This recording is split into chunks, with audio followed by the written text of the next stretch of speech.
Hello बच्चों, मैं Rakesh TSP Jodhpur के यूट्यूब चैनल में आप सभी का स्वागत करता हूँ। आज अपन पढ़ने वाले हैं क्लास 9th का फर्स्ट चैप्टर का पार्ट सेकंड। ठीक है, फर्स्ट पार्ट जो था उसमें अपन ने पढ़ा था कि जो पदार्थ होते हैं वो किस तरीके के होते हैं और पदार्थ के कणों के बीच में आकर्षण पाया जाता है नहीं पाया जाता, पदार्थ के कण आपस में गति करते हैं या नहीं करते हैं, या फिर पदार्थ होता क्या चीज है, इसके बारे में अपन ने इसके फर्स्ट पार्ट में अपन ने पढ़ा था।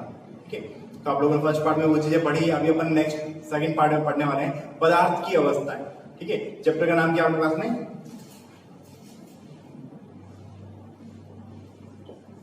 हमारे आसपास के पदार्थ। ठीक है, इसका अपने पास टॉपिक है पदार्थ की अवस्था। पदार्थ की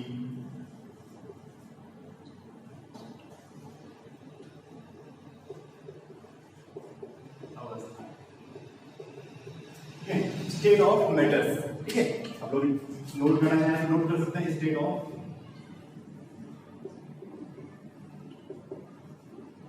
मैटर्स।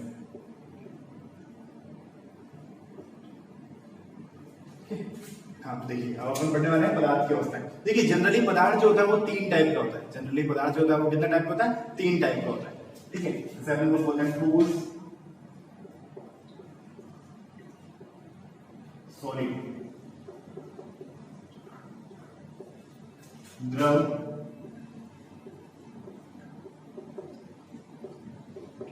लिक्विड, और लास्ट आता है अपने में गैस।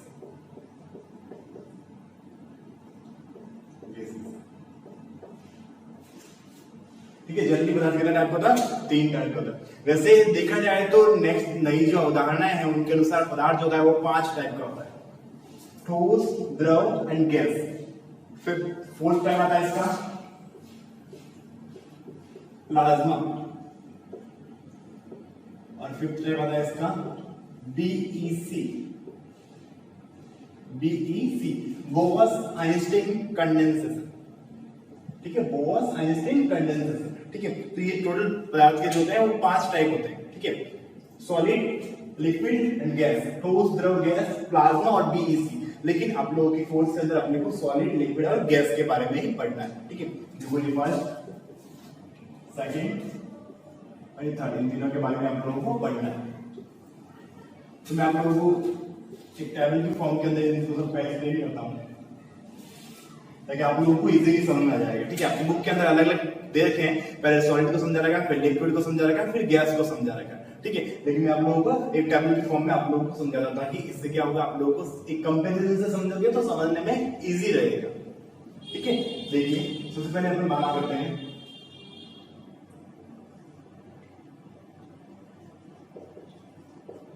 आकार की। सबसे पहले किसकी बात करें? सुनो, आकार। कि सॉलिड जो होते हैं, ठोस जो होते हैं, उनका आकार कैसा होता है? ठोस जो होते हैं उनका आकार कैसा होता है? ठोस का आकार कैसा होता है? निश्चित होता है। ठोस का आकार निश्चित है। कोई भी वस्तु है, जैसे कि मान लो बेंच है, उस बेंच का आकार फिक्स है, निश्चित आकार है, उसका आकार अपन चेंज नहीं कर सकते, उसका आकार को अपन चेंज नहीं कर सकते। ठीक है, लेकिन द्रव है, उसका आकार अपन चेंज कर सकते हैं। द्रव का आकार अपन चेंज कर सकते हैं। कैसे? लेकिन मान लो द्रव को एक गिलास पानी लिया, उसको फर्श पे डाल दिया, आकार क्या होगा? चेंज हो गया, फ्लैट हो गया। ठीक है, जब वो गिलास में था तो गिलास तुम आकार में था, उसको अपन ने बॉटल में डाल दिया, बॉटल के शेप का हो गया। फर्श पे डाल दिया तो फर्श पे फ्लैट हो गया वो, तो उसका आकार क्या होता है? अनिश्चित होता है। द्रव का आकार क्या होता है? अनिश्चित।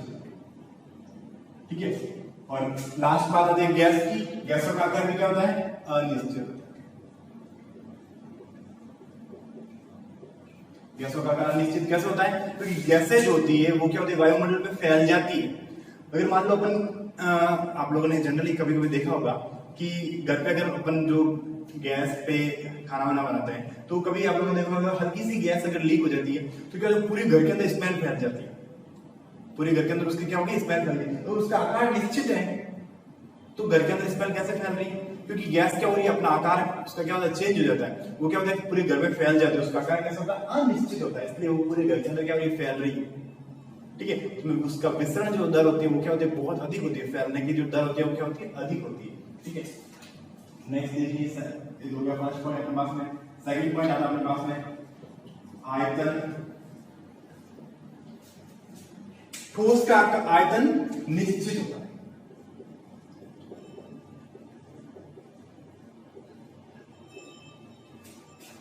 द्रव का आयतन निश्चित होता है। आयतन मतलब क्या होता है, देखिए अगर मान लो 1 किलोग्राम कोई ठोस वस्तु है, तो यहाँ पे पड़ी तो भी 1 किलोग्राम ही है, कहीं और रख देंगे तो भी 1 किलोग्राम है, उसको अपन चेंज नहीं कर सकते, वो निश्चित है, फिक्स है। 1 किलोग्राम पानी लिया, जब ग्लास में था तब भी 1 लीटर पानी यहाँ था, और अगर फर्श पे डाल दिया तब भी 1 लीटर है। ऐसा नहीं फर्श पे डालने पे वो 5 लीटर हो गया। ठीक है, लेकिन गैसों का आयतन अनिश्चित होता है। गैसें क्या होती है, फैल जाती है, इनका आयतन कैसा होता है, अनिश्चित होता है। ठीक है, थर्ड पॉइंट देखिए आकर्षण। क्या आकर्षण, जो ठोस पदार्थ जो होते हैं उनके कणों के बीच में आकर्षण अत्यधिक होता है। ठोस पदार्थ के कणों के बीच में आकर्षण कैसा होता है, अत्यधिक आकर्षण है। ये तो कॉम्पैक्ट स्ट्रक्चर होती है, एक जटिल संरचना होती है। ठीक है, आकर्षण अत्यधिक।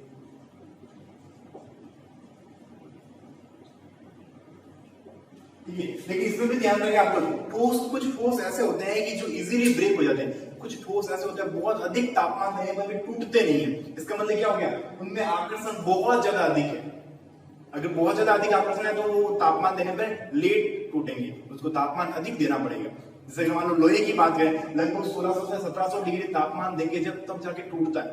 अगर वही अपन बर्फ की बात करें तो अपन कम तापमान पे क्या होता है, वो ब्रेक होने लगता है, पानी के रूप में हो जाता है। ठीक है, तो इसका मतलब जितना अधिक आकर्षण उतनी अधिक ऊर्जा देनी पड़ेगी उसको तोड़ने के लिए। ठीक है, तो उसके कणों के बीच में आकर्षण क्या होता है, अत्यधिक होता है, इसलिए ये क्या करते हैं, जटिल संरचना का निर्माण करते हैं, जटिल संरचना। ठीक है, द्रव का आकर्षण जो होता है वो कैसा होता है, सामान्य होता है। कभी आप लोगों ने देखा होगा कि ठोस जो होता है, जैसे मान लो ये बोर्ड ठोस है, बोर्ड में से आप लोग हाथ को नहीं निकाल सकते, बोर्ड में से आपका क्या हाथ को नहीं निकाल सकते। लेकिन वही अगर द्रव की बात करें, पानी में से अगर मान लो पानी की बाल्टी भरी, उसमें से आप हाथ ऐसे अंदर डाल सकते हो। दूध है, दूध में से आप हाथ को निकाल सकते हो, क्योंकि उसमें आकर्षण कैसा है, कणों के बीच में आकर्षण कैसा है, सामान्य आकर्षण है। ठीक है, और रही बात गैस के अंदर, तो आकर्षण क्या होता है, अत्यंत कम होता है, बहुत कम आकर्षण होता है। इसलिए तो यहाँ पे हवा है, मैंने हाथ को मूव कर रहा हूँ, इजीली हाथ मूव हो रहा है। अगर पानी में हाथ मूव करूंगा तो थोड़े से अब मेरे को एनर्जी देनी पड़ेगी। पानी में हाथ क्या होगा, थोड़ा सा मुश्किल से मूव होगा, लेकिन सॉलिड के अंदर हाथ मूव होगा ही नहीं, क्योंकि आकर्षण क्या है, अत्यधिक है। इनमें आकर्षण सामान्य है, इनमें आकर्षण क्या है, कम है। ठीक है, तो जैसा कि आप समझ सकते हो आप लोग।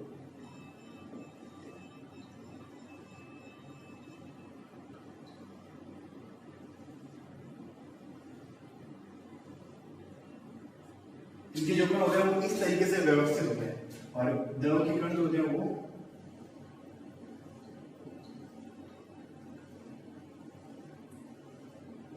ऐसे व्यवस्थित होते हैं, क्योंकि स्पेस प्रेजेंट होता है। और गैसों के कण जो होते हैं वो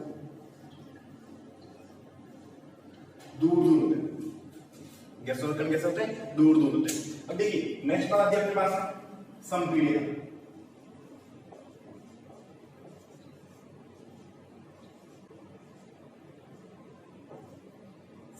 संपीड़िता कैसे होती है, क्या दबाने से आकार चेंज होता है, वो उसकी क्या रहेगी, संपीड़िता रहेगी। क्या ठोस को दबा के उसका आकार चेंज कर सकते हो, नहीं कर सकते हैं। ठोस की संपीड़िता अत्यंत कम होती है। ठोस की संपीड़िता कैसे होती है, अत्यंत कम होती है। लेकिन पानी को आप लोग दबा के उसका आकार को चेंज कर सकते हो, पानी को आप लोग दबा के उसका आकार को क्या कर सकते हो, चेंज कर सकते हो। तो पानी की संपीड़िता कैसी होती है, सामान्य होती है। लेकिन गैसों की संपीड़िता कैसी होती है, अत्यधिक होती है।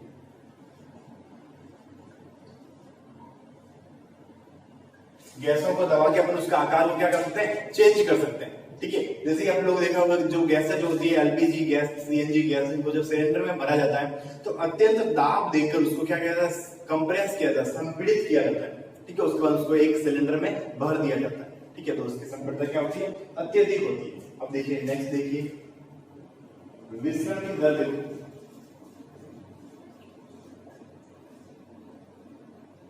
डिफ्यूज रेट, ठीक है।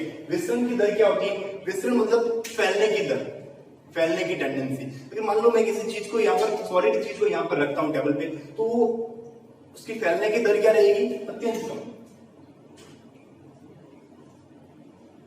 अत्यंत कम, वो फैलेगा नहीं। लेकिन वही अगर मैंने पानी को यहाँ रख दिया तो नॉर्मली सामान्य हो जाएगी, तो उसकी दर कैसे रहेगी, सामान्य रहेगी, वो फैलेगा।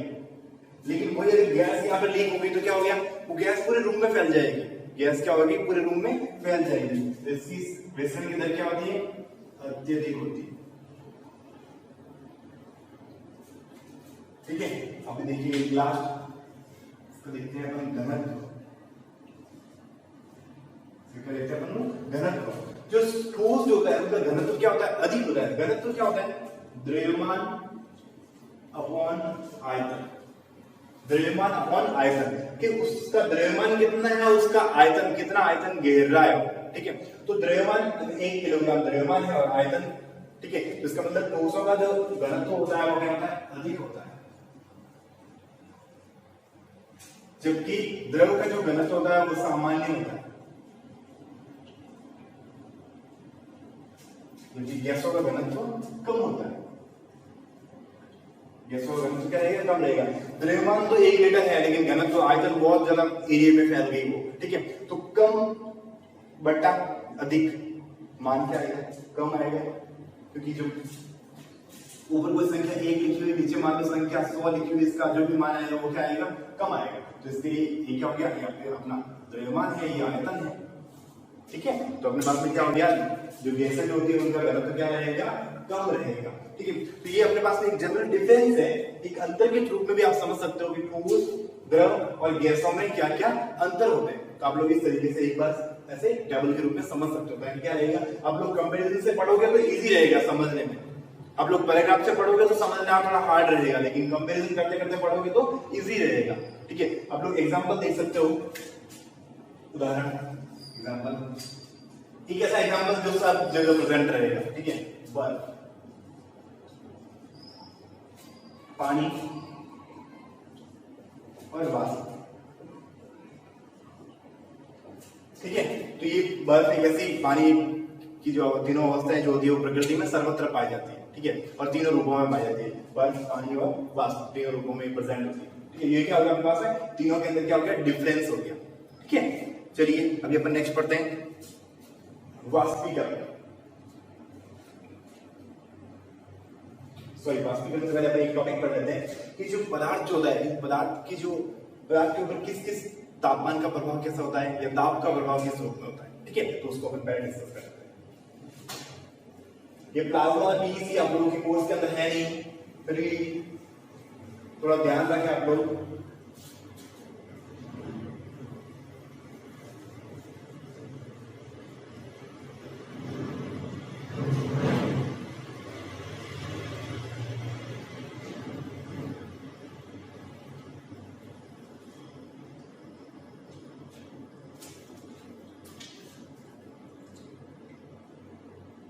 ठीक है, नेक्स्ट आपको पढ़ना है पदार्थ की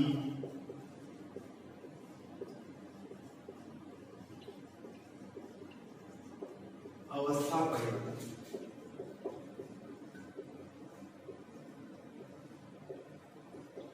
देखिए पदार्थ की अवस्था परिवर्तन कैसे, कि क्या पदार्थ अपनी अवस्था को परिवर्तित कर सकता है, क्या पदार्थ अपनी अवस्था को परिवर्तित कर सकता है, can matter change it state, can matter change it's state, क्या पदार्थ अपनी अवस्था को चेंज कर सकता है। जैसे अगर मान लो एक जनरल भाषा में आप लोग ऐसे देख सकते हो कि बर्फ था, बर्फ से पानी बना, पानी से वाष्प बनी, तो इसका मतलब क्या हो गया कि हाँ पदार्थ अपनी अवस्था को चेंज कर सकता है, पदार्थ अपनी अवस्था को चेंज कर सकता है। जब अपने पास में था बर्फ, बर्फ को मैंने क्या दिया, तापमान दिया, किसमें बदल गया, पानी में बदल गया, ताप देने पर कैसे बदल गया, ये पानी में बदल गया, ठीक है। और पानी को मैंने ताप दिया, किसमें बदल गया, ये वाष्प में बदल गया, ठीक है। तो इसका मतलब क्या हो गया कि हाँ पदार्थ अपनी अवस्था को चेंज कर सकता है, और वो कौन कौन सी कंडीशन की वजह से चेंज कर सकता है उसको अपन डिस्कस करते हैं अपने पास में। फर्स्ट कंडीशन है तापमान। फर्स्ट कंडीशन क्या है अपने पास में? तापमान।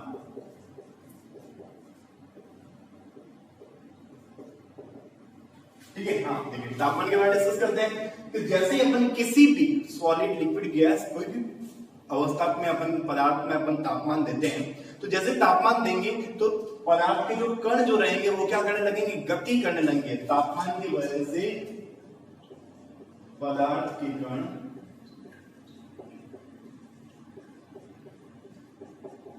गति करेंगे। पदार्थ के कण क्या करेंगे? गति करेंगे। तापमान को बढ़ाएंगे, पदार्थ के कण आपस में क्या करेंगे? गति करेंगे, और उनकी गतिज ऊर्जा जो कि बढ़ जाएगी। गतिज ऊर्जा क्या हो जाएगी? बढ़ जाएगी। जब उनकी ऊर्जा बढ़ेगी तो पदार्थ के कण क्या करेंगे? आपस में एक दूसरे को क्या करेंगे? ऊर्जा का त्याग करने लगेंगे, ऊर्जा को ग्रहण करेंगे। ऊर्जा को ग्रहण करके वो वाष्पित होने लगते हैं। जैसे मान लो अपने बर्फ सॉलिड पदार्थ को लिया, ठीक है, तो उसके अणु जो है वो क्या करेंगे? ऊर्जा को क्या करेंगे? ग्रहण करेंगे। अपन तापमान देंगे तो उनकी गतिज ऊर्जा, कणों की गतिज ऊर्जा बढ़ेगी, तो वो क्या करेंगे? ऊर्जा को क्या करेंगे? ग्रहण करेंगे, और ऊर्जा को ग्रहण करके क्या हो जाएंगे? वाष्पित हो जाएंगे। किस रूप में जाएंगे? पानी के रूप में आ जाएंगे। कण क्या हो जाएंगे? लगेंगे दूर दूर गति करने लगते हैं, दूर दूर हो जाएंगे, तो क्या हो जाएंगे? ठोस से द्रव में आ गए। किस कंडीशन में आ जाएंगे वो? ठोस से द्रव में आ गए। अपन और तापमान देंगे तो ये कण क्या होंगे? और दूर दूर गति करने लगेंगे, तो किसमें आ जाएंगे? गैस में आ जाएंगे। किसमें आ जाएंगे? गैस में आ जाएंगे। ठीक है। तो अपन ये जो होता है कि एक पदार्थ जो होता है, ठोस पदार्थ जो होता है, वो जब द्रव अवस्था में बदल जाता है तो उसे अपन लोग क्या कहेंगे? गलन कहेंगे। उसे अपन क्या कहते हैं? गलन। ठीक है। और जब कोई द्रव जो होता है वो गैस अवस्था में आता है उसे अपन लोग क्या कहेंगे? वाष्पन। ठीक है, वाष्पन हो गया ये। अब अपन कहते हैं सर गैस जो है वो किसमें आ गया? द्रव में आ गया। गैस किसमें आ गया? वापस द्रव में आ गया, तो उसे अपन लोग कहेंगे संघनन।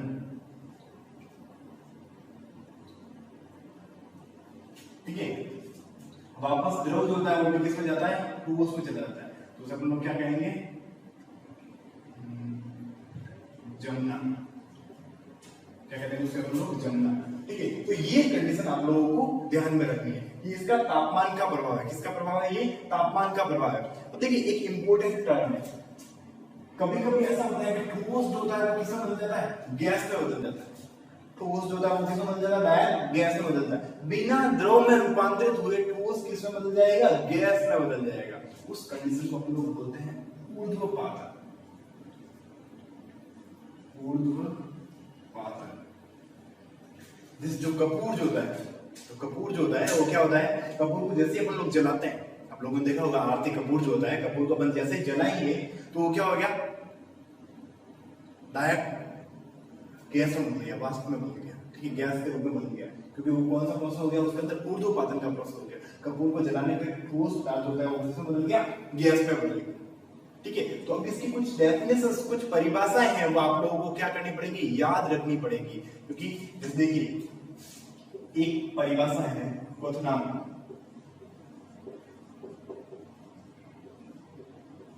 ठीक है। क्वथनांक क्या होता है? क्वथनांक मतलब अपन ये बोल सकते हैं boiling point. Boiling point. Boiling point क्या होता है कि वह ताप, क्वथनांक डेफिनेशन कहां से आएगी? यहां से, द्रव से वाष्प में बदलना। ठीक है। वह ताप जिस पर, पहले बोलता वह ताप जिस पर कोई द्रव वाष्प में बदल जाता है। वह ताप जिस पर कोई द्रव वाष्प में बदल जाता है, वो ताप उस द्रव का क्या कहलाएगा? क्वथनांक कहलाएगा। ठीक है। तो वह ताप जिस पर द्रव वाष्प में बदलता है वो क्या कहलाएगा? क्वथनांक कहलाएगा। और पानी का क्वथनांक कितना होता है? पानी कितना डिग्री पे वाष्प में बदलता है? 100 डिग्री सेल्सियस। 100 डिग्री सेल्सियस पानी क्या बदल जाएगा? वाष्प में बदल जाएगा। ठीक ठीक है, एक और डेफिनेशन है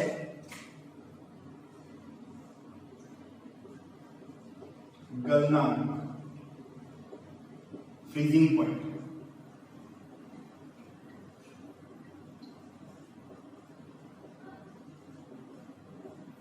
ठीक है, गलनांक क्या होगा कि ठोस से किसमें बदलेगा, द्रव में, गलन हो रहा ना। ठीक है, तो अपन क्या लेंगे, वह ताप जिस पर कोई ठोस द्रव अवस्था में परिवर्तित होने लग जाता है, तो अपन क्या लेंगे, वह ताप जिस पर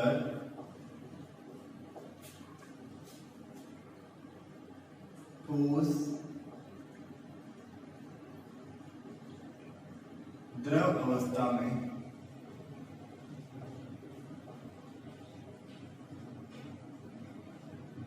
बदलता है, वो क्या कहलाएगा, गलनांक कहलाएगा। क्या कहलाएगा, वो गलनांक कहलाएगा। अब पानी के लिए कितना होता है गलनांक, 0 डिग्री।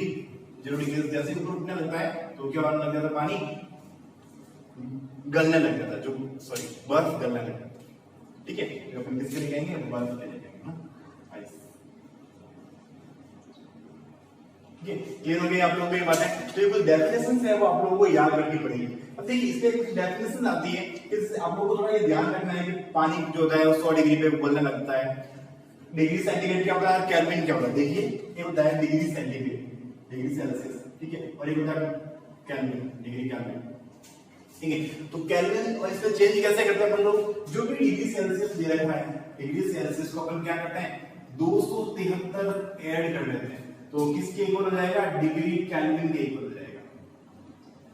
ये बात आप लोग ध्यान रखें। अगर मान लो आपको कुछ भी देगा, आपको दे देगा 27 सेंटीमीटर, 27 सेल्सियस, 27 डिग्री सेल्सियस, तो उसमें 273 जोड़ोगे कितना आ जाएगा, 300 डिग्री केल्विन आ जाएगा। ठीक है, एग्जांपल देख सकते हो आप लोग, 27 लिया आपने डिग्री सेल्सियस प्लस 273 कितना आ जाएगा, 300 डिग्री केल्विन। किसमें बदल दिया आपने, केल्विन में।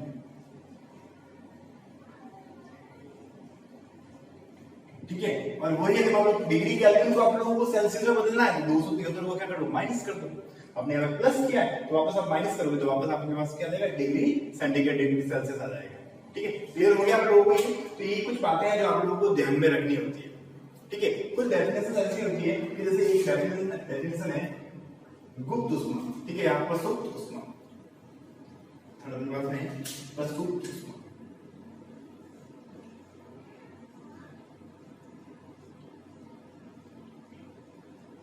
क्या होती है प्रसुप्त ऊष्मा, कि जब कोई भी ठोस पदार्थ हो, किसी ठोस पदार्थ को वायुमंडलीय दाब पर द्रव में बदलने के लिए दी गई ऊष्मा, अपन क्या कहेंगे, वायुमंडलीय दाब पर, वायुमंडलीय दाब पर 1 किलोग्राम ठोस को द्रव में बदलने के लिए दी गई ऊर्जा। ठीक है, क्या कहलाएगी, प्रसुप्त ऊष्मा या प्रसुप्त ऊर्जा कहलाएगी। ठीक है, तो ये कुछ डेफिनेशन से आप लोगों को ये ध्यान में रखनी है, क्वथनांक, गलनांक या प्रसुप्त ऊष्मा। ठीक है, ये अपने लोग किसके बारे में डिस्कस किया, अपने तापमान के बारे में डिस्कस किया कि जो पदार्थ की जो अवस्था होती है उसके ऊपर उसका तापमान के ऊपर बहुत, तापमान का उसके ऊपर बहुत इफेक्ट होता है। ठीक है, किस किस तरीके से इफेक्ट होता है वो अभी मैंने आप लोगों को डिस्कस कर दिया।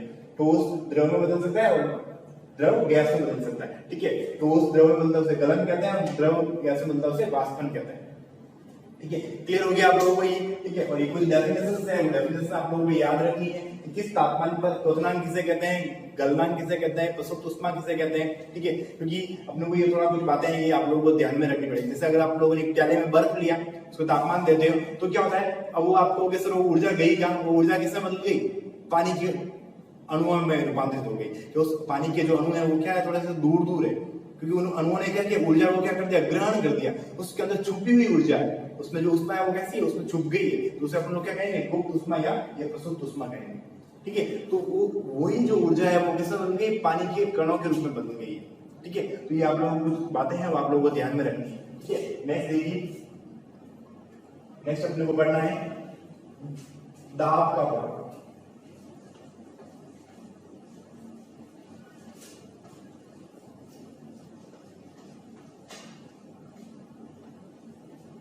नेक्स्ट इसको पढ़ना अपने को दाब।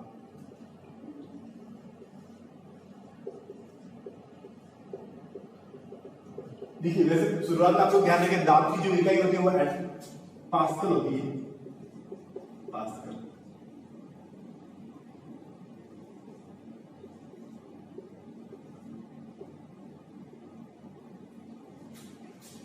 ठीक है, दाब की जो इकाई होती है वो पास्कल होती है और एक होती है एटमॉस्फेयर।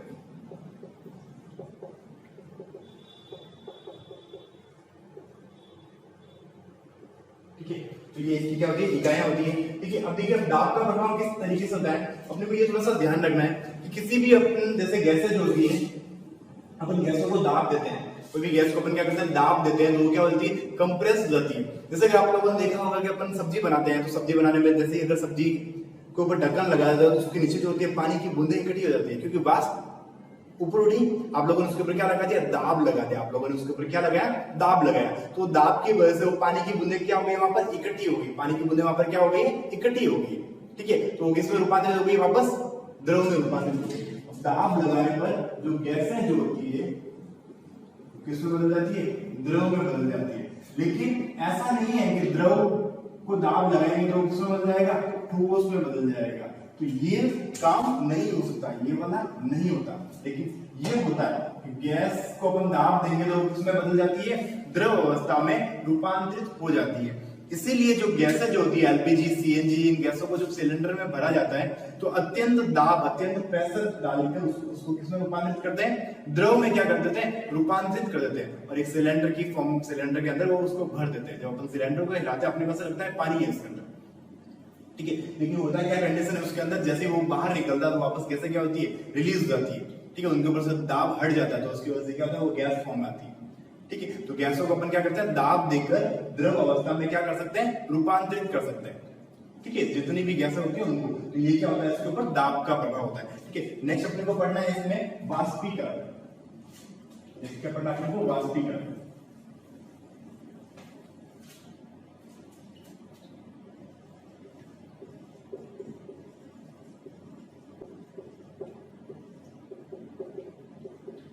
देखिए वाष्पीकरण क्या होता है, जनरली आप लोगों ने देखा होगा वेपोराइजेशन, इवेपोराइजेशन, है ना।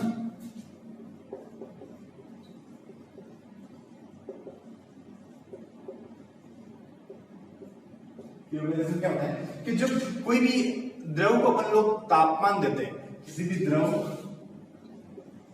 को अपन ने क्या दिया, ताप दिया, द्रव को अपन ने ताप दिया तो द्रव किसमें बदल गया, वाष्प में बदल गया। वो द्रव किसमें बदल गया, वाष्प में बदल गया। तो इसी घटना को अपन लोगों ने क्या नाम दिया, वाष्पीकरण नाम दिया। इसी घटना को अपन ने क्या नाम दिया है, वाष्पीकरण नाम दिया। कि जैसे ही आप लोग किसी द्रव को तापमान देते हो तो वो किसमें बदल जाता है, वाष्प में बदल जाता है। तो इस द्रव से वाष्प में बदलने की प्रक्रिया ही क्या कहलाती है, वाष्पीकरण कहलाती है। इसी वाष्पीकरण के फलस्वरूप बादलों का निर्माण होता है कि जब समुद्र का जो जल होता है वो सूर्य के तापमान की वजह से वाष्प में बदल जाता है, तो वाष्प क्या होती है, ऊपर उठ जाती है और उससे क्या होता है, वापस बादलों का निर्माण होता है। ठीक है, तो ये घटनाएं जो होती है वो क्या होती है, वाष्पीकरण की घटनाएं होती है। और वाष्पीकरण को कौन कौन से ऐसे पार्ट होते हैं वो वाष्पीकरण को प्रभावित करते हैं, अपन एक देख सकते हैं।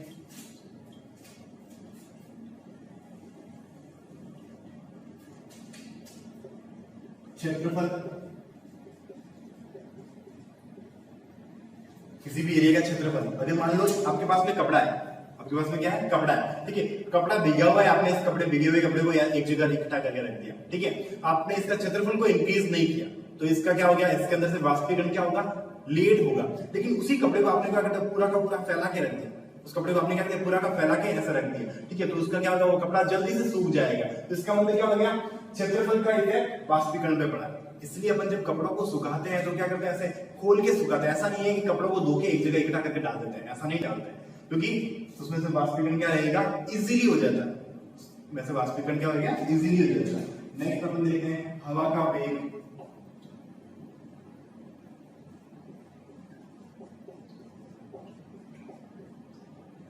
हवा का वेग, हवा का वेग जो होता है, अगर मान लो अगर तेज हवा चल रही है तो उस समय में क्या होगा, वाष्पीकरण क्या होगा, जल्दी से होगा। क्यों होगा जल्दी से वाष्पीकरण? क्योंकि हवा जो होती है वो जो जल के अणु जो होते हैं वहां पर उपस्थित जल के अणु को क्या ले जाती है, आगे ले जाती है।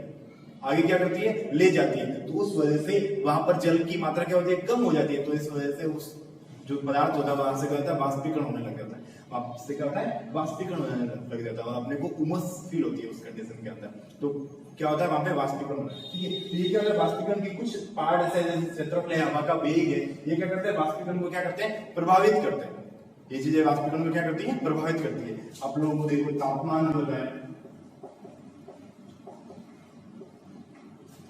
तापमान भी क्या करता है, वाष्पीकरण को प्रभावित करता है। कि अगर जहां पर मान लो तापमान बढ़ेगा तो तापमान की वजह से जो पदार्थ जल के अणु जो है वो क्या होने लग जाएंगे, वाष्पीकृत होने लग जाते हैं, वाष्प में बदल जाते हैं। तो वहां पर जल की मात्रा क्या हो जाएगी, कम हो जाएगी। तो उस कंडीशन में वाष्पीकरण के ऊपर क्या पहुंचेगा, इफेक्ट पहुंचता है। ठीक है, तो ये कुछ चीजें जो होती है वो वाष्पीकरण को क्या करती है, प्रभावित करती है। अब नेक्स्ट देखिए कि जब वाष्पीकरण होता है तो शीतलता क्यों आती है। जब वाष्पीकरण होता है तो शीतलता क्यों आती है।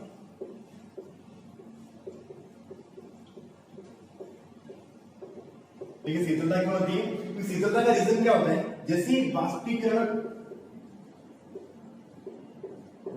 होता है तो अपने को पता है जैसे गर्मियों के अंदर अपना शरीर से पसीना निकलता है। तो पसीना निकलने में क्या होता है कि जब गर्मी बढ़ती है तो वाष्प से क्या होता है, वाष्पीकरण की घटना होती है। जो पानी की जो बूंदें होती है वो क्या होती है, वाष्प के रूप में निकल जाती है। तो वो क्या करते हैं, ऊर्जा को ग्रहण करके वाष्प के रूप में परिवर्तित हो गई। ऊर्जा को ग्रहण करके वो पानी की बूंदें किसमें परिवर्तित होगी, वाष्प के रूप में परिवर्तित हो गई। तो वहां से ऊर्जा का मान क्या हो गया, कम हो गया। तो उस कंडीशन में अपने को क्या होती है, शीतलता महसूस होती है। उस कंडीशन अपने को कैसे महसूस होती है, शीतलता महसूस होती है। तो इसका रीजन क्या है, वाष्पीकरण। नेक्स्ट देखिए, कभी कभी आप लोगों ने देखा होगा गर्ल्स वगैरह जब नेल पेंट वगैरह लगाती है तो उसको हटाने के लिए थिनर का यूज करती है। थिनर, एसीटोन, उसका किसका यूज करती है, एसीटोन। ठीक है, थिनर बोलते हैं इससे। ठीक है, इस थिनर का यूज करते हैं। थिनर को जैसे हम लोग लगाते हैं तो ठंडा ठंडा फील होता है। वो ठंडा क्यों फील होता है, उस ठंडे फील होने का रीजन क्या है, क्योंकि वहां से जो पदार्थ के जो कण जो है वो क्या हो गया, थिनर को जैसे अपने डाला तो वहां से पदार्थ के कण जो है वो उन कणों ने क्या किया, ऊर्जा ग्रहण करके वाष्पीकृत हो गए। पदार्थ के कण क्या हो गए, ऊर्जा ग्रहण करके क्या हो गए, वाष्पीकृत हो गए। तो इस वजह से वहां पर अपने को कैसा फील होता है, ठंडा ठंडा शीतलता फील होती है। ठीक है, आप लोगों ने कभी कभी देखा होगा फ्रिज में से ठंडे पानी की बोतल को बाहर निकाल के ऐसे रख दो। ठीक है, तो क्या होगा, उसके आसपास में पानी आ जाएगा, पानी इकट्ठा हो जाता है। तो उसका रीजन क्या है, पानी बोतल में से तो निकला नहीं, पानी कहां से आया, वायुमंडल से आया। क्योंकि वहां पर क्या है, वहां का टेम्परेचर कम है, वहां का उस बोतल का टेम्परेचर क्या है, बहुत कम है। बाहर का टेम्परेचर क्या अधिक है। तो कण जो होते हैं वो क्या होता है, बोतल के चारों तरफ क्या आके इकट्ठे हो जाते हैं। ठीक है, तो ये किसकी वजह से होता है, ये शीतलता वाष्पीकरण की वजह से होता है। ठीक है, ये शीतलता किसकी वजह से होता है, वाष्पीकरण की वजह से होता है। ठीक है, देखिए बच्चों, ये जो चैप्टर है आप लोगों का, ये चैप्टर कंप्लीट हो गया है। ठीक है, फर्स्ट और सेकंड पार्ट, दो पार्ट में आप लोगों का चैप्टर कंप्लीट हो गया है। इस चैप्टर के जो क्वेश्चंस है वो आप लोग एक बार क्वेश्चंस ट्राई करें। ठीक है, अगर आप लोगों से नहीं होंगे तो एक बार अपन क्या करेंगे, एक क्लास अपने इन क्वेश्चंस की रख लेंगे कि जो जो क्वेश्चंस हार्ड लगेंगे आप लोगों को आप कमेंट बॉक्स में दे देवें, ताकि एक दिन आपकी क्लास क्वेश्चंस की रख लेंगे। ठीक है, तो आप लोग फर्स्ट पार्ट को एक बार वापस देख लेवें और रिवीजन कर लेवें। ठीक है, ओके बच्चों, थैंक यू।